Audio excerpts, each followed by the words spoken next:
Dan kita mendoakan semoga Jakarta dan seluruh Indonesia dihindarkan Allah dari banjir, dari longsor, dari gempa, dari angin puting beliung, dan dari seluruh bentuk musibah, wabah, dan bencana lainnya.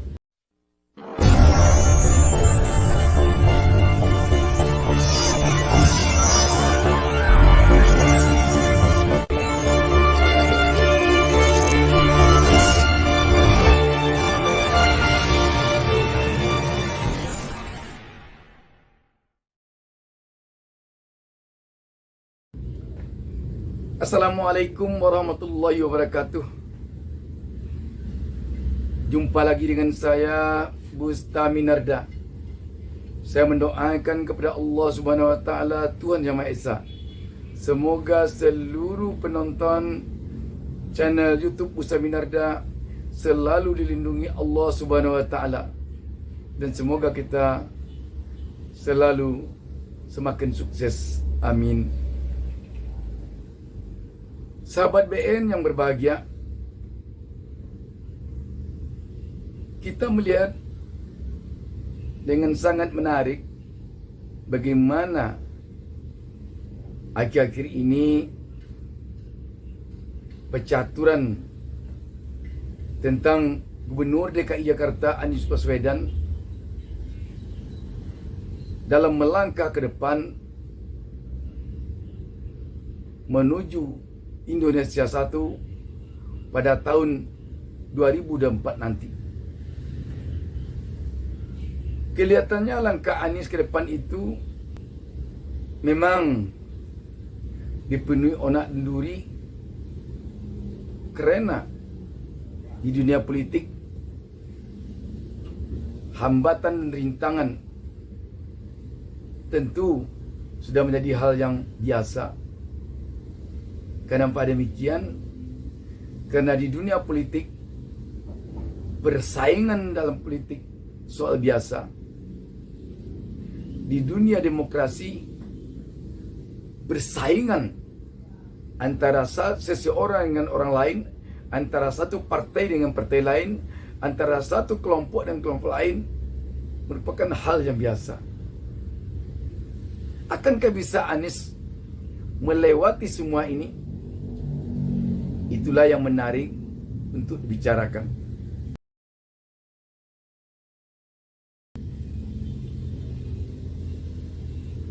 Kita tahu selama Anies menjadi gubernur DKI Jakarta, memang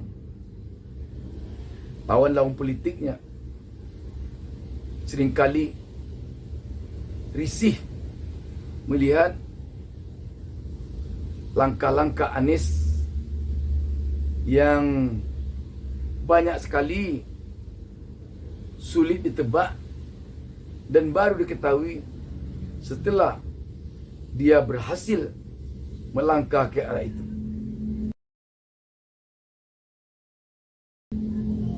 Contoh, bagaimana Anies bisa begitu tren,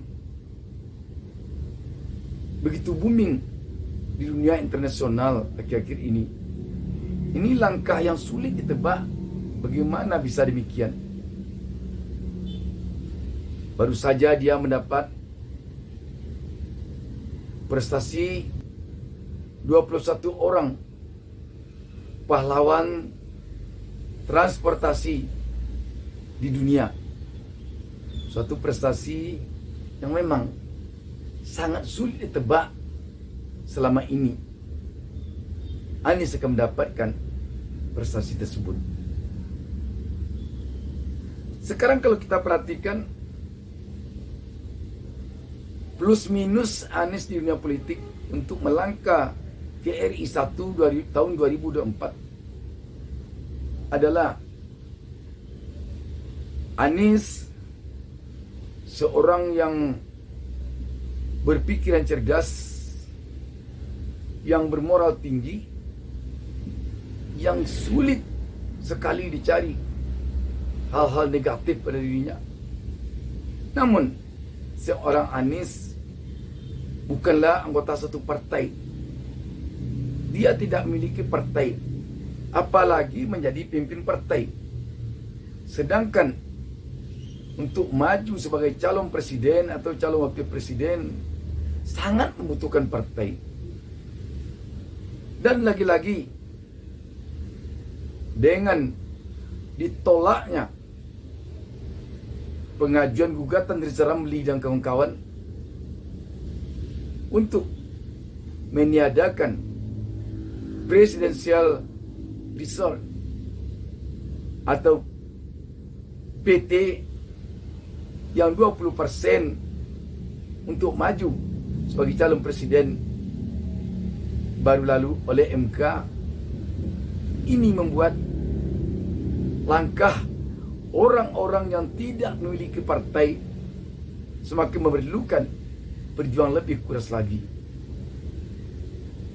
Semakin memerlukan perjuangan orang-orang di luar partai sangat keras lagi. Jangankan orang yang di luar partai, orang yang di dalam partai pun dengan presidential threshold ini sangat sulit. Bayangkan 20%. Tetapi itulah kenyataannya.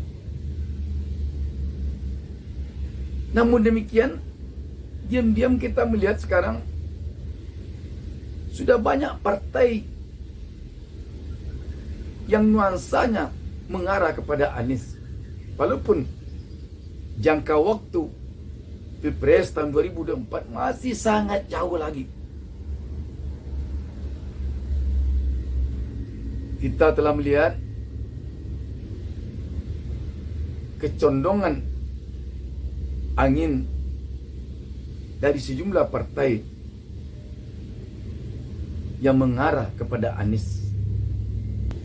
Kalau dilihat kepada Anies, di samping seorang yang memiliki kecerdasan, ketinggian moral, kerendahan hatian yang bukan main, dia juga seorang yang ganteng.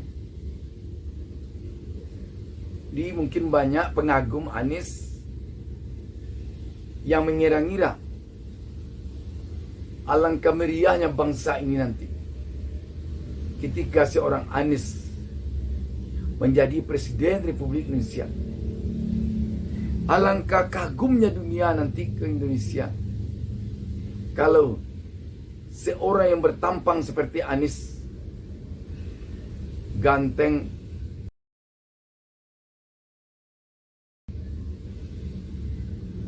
low profile, mudah senyum, bertutur kata yang bagus, menguasai bahasa asing dengan baik, berpendidikan tinggi, seorang mantan aktivis. Kalau memimpin bangsa Indonesia, itu bayangan dari para pendukung atau pengagum Anies ini. Tetapi dari sisi lain kita melihat sejak lama Anies telah mendapat hambatan-hambatan yang sangat kuat dari para penantangnya, dari para lawan-lawan politik. Kalau kita perhatikan bahasa-bahasa yang nadanya menghambat majunya Anies, menghambat Anies melangkah ke RI 1, sungguh sangat berlapis. Bisa saja ada yang mengatakan Anies harus dijegal untuk maju. Anies bagaimanapun jangan sampai maju. Apapun alasannya, Anies tidak boleh maju. Tetapi kalau kita perhatikan, di negara demokrasi seperti Indonesia ini, kita hanya boleh bersaing secara sehat. Tetapi harus menghindari persaingan yang tidak sehat. Menjegal orang yang ingin maju, itu sebuah persaingan tidak sehat. Seandainya melakukan pemotongan pipa atau selang pompa air, atau membongkar pasir-pasir yang dijadikan untuk penghambat banjir,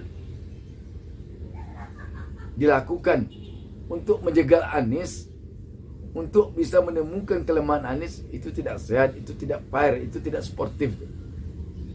Tetapi kalau kelihatan memang pompa airnya tidak hidup, baru. Sekarang kita melihat dengan adanya banjir di berbagai kota yang lain, dan kita mendoakan semoga Jakarta dan seluruh Indonesia dihindarkan Allah dari banjir, dari longsor, dari gempa, dari angin puting beliung, dan dari seluruh bentuk musibah, wabah, dan bencana lainnya. Kalau dijegal sebelum maju, rakyat tidak bisa milih. Inilah persaingan tidak sehat yang sangat merugikan rakyat. Dan ini kalau dibiarkan nanti akan membuat Indonesia makin terbelah lagi. Makin terbelah lagi. Tetapi kalau telah kalah di gelanggang, itu lain persoalan. Kalau kalahnya setelah fair, memang karena kalah suara.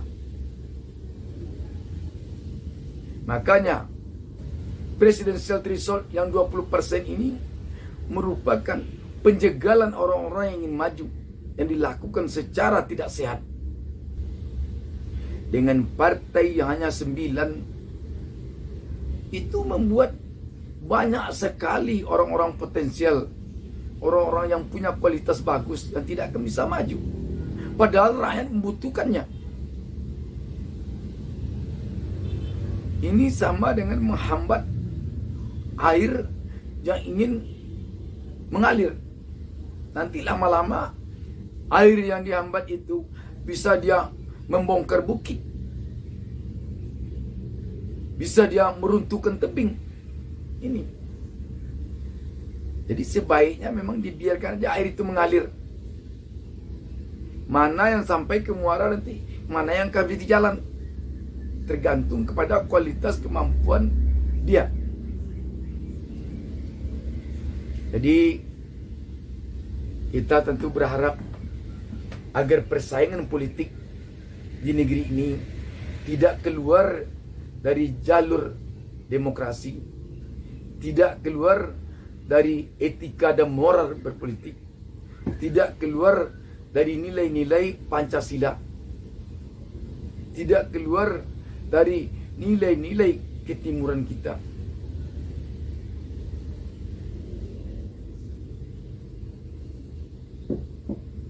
Kalau kita memang ingin dipilih jadi pimpin, baik-baiklah kepada rakyat. Kalau kita ingin jadi memenangkan persaingan politik, ya ambillah hati rakyat. Jangan kita ingin jadi pimpin, rakyat disakiti. Nanti supaya kita bisa juga jadi pimpin, orang yang mau maju dihalangi dengan cara-cara yang tidak sehat. Itu tidak fair. Itu tidak bagus. Upayakan mencari kelemahan-kelemahan Anies yang bisa dikemukakan. Tetapi jangan sekali-kali mencari-cari kelemahannya. Kalau mencari kelemahannya, berarti kita akan menemukan di mana titik lemahnya Anies. Tapi kalau mencari-cari kelemahan, kita berupaya untuk mengada-adakan apa yang tidak ada dari kelemahan Anies. Mengada-ada namanya. Siapapun yang memimpin, kalau kita ingin menjadi oposisi yang baik, kalau kita ingin bersaing secara baik, cari kelemahannya. Temukan kelemahannya yang betul-betul ada. Kemukakan, tampilkan, dan berikan solusi. Sehingga rakyat tahu, ini bukannya sekedar mengkritik, Kalau dia nanti jadi pemimpin, dia akan melakukan hal yang tidak dilakukan oleh yang dilakukan sekarang, atau dia akan bisa melakukan perbaikan dari yang dilakukan oleh pemimpin sekarang. Itu. Tapi kalau hanya menyalahkan saja, tidak bisa. Apalagi kalau mencari-cari kesalahan yang tidak ada kesalahannya diada-adakan. Siapapun yang memimpin, apakah dia presiden, jangan mencari-cari kesalahan presiden. Apakah dia menteri, jangan mencari-cari kesalahan menteri. Apakah dia gubernur, bupati, wali kota, jangan kita mencari-cari kesalahan gubernur, bupati, wali kota. Tapi kalau memang kita ingin bersaing dengannya, cari kesalahannya, cari kelemahannya. Sehingga begitu kelemahannya ada, kita tunjukkan secara fakta dan kita carikan solusinya. Menurut saya, kesalahan-kesalahannya ini. Tetapi untuk agar ini tidak berlanjut begini, agar bisa diselesaikan begini, dia rakyat merasa puas. Jadi usahakanlah menemukan kesalahan lawan-lawan politik kita secara fakta. Tetapi jangan mengada-ada, jangan mencari-cari kesalahannya. Demikian, semoga ke depan ini persaingan politik baik dalam menuju RI 1 tahun 2024, menuju pemenangan legislatif tahun 2024, maupun di dalam menuju kemenangan pilkada serentak mendatang. Demikian saja. Wassalamualaikum warahmatullahi wabarakatuh.